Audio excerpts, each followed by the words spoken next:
It seems like women are giving up a lot of maybe what they would want to be to appease Yeah. people who aren't necessarily that important to them, think they should be, right?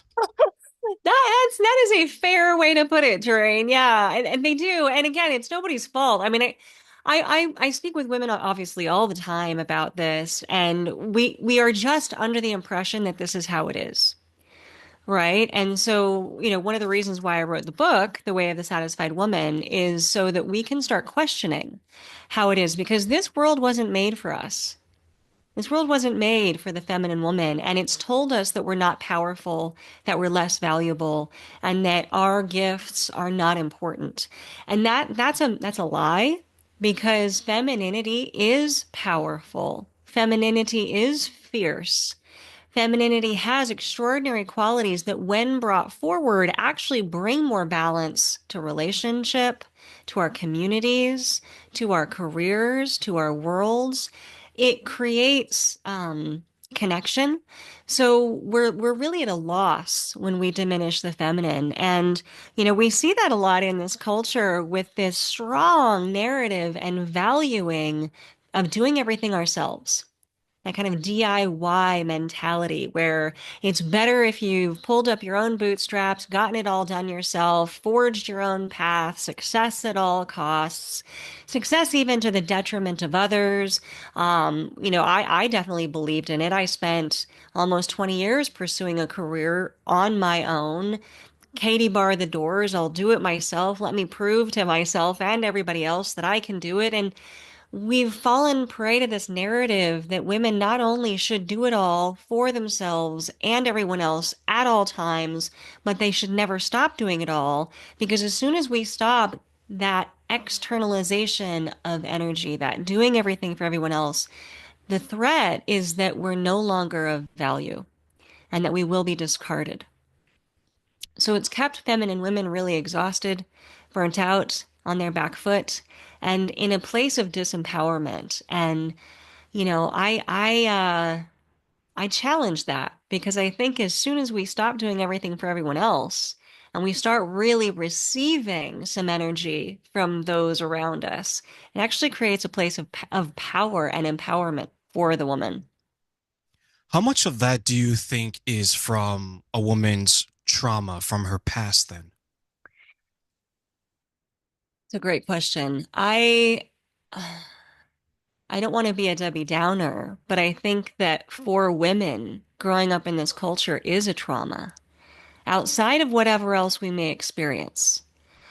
You know, um, and that's not even compounded with whatever happened in our family growing up, the childhood traumas that were micro traumas or macro traumas or, focus traumas or whatever else we're dealing with. Just the fact that we're born a woman in this culture, we're automatically going to have more challenges and more difficulty really being heard, being seen, being honored. And so I think that we are coming definitely from kind of, the the backfield here, trying to catch up to the race that's already in progress. And I think that you're 100% true because I asked that question because, as I shared earlier, right, I work with women who have been abused, either physically, financially, verbally, emotionally, or mentally, even spiritually in some cases. And what I been able to identify with the women that I work with and what I've read in the research is that many women, when they've gone through a traumatic experience, either from their childhood or maybe in their teenage years or adulthood, they feel that they have to protect themselves. As you mentioned, right? The feminine energy is receiving, the masculine Yeah. energy is giving. Yeah. So they're at a point where I tried to receive feminine energy, but someone always took advantage of me. So now Yes. I'm my guard up. I have to protect myself, right? So the energy I give out is now I'm in my masculine. So That's right. I'm the one that's protecting myself. I'm the one that's doing X, Y, and Z. I'm doing the DIY. I can build my own bed. I can build the renovations in the house, right? There's someone who she was so in her quote unquote masculine energy that even when she went grocery shopping, she would she would instead of asking for help and receiving help, she would rather struggle because she's so used to Yeah. doing it on her own, right?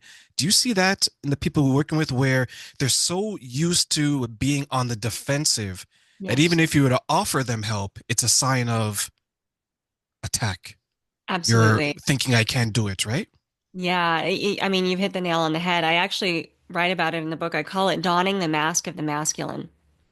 And it's a protective mechanism that women look, they need it. Unfortunately, like I said, this world was not built for us. And so not only have we been taught that masculine values are more prized and that's the way to achieve success, but it is a protection mechanism because the feminine is often hurt. It's often taken advantage of. It's often drained, ravaged, as opposed to ravished, which is a whole different thing that the feminine loves. But when it's ravaged, when it's taken advantage of, when it's drained of all of its resources, the feminine, it's like a well, it dries up.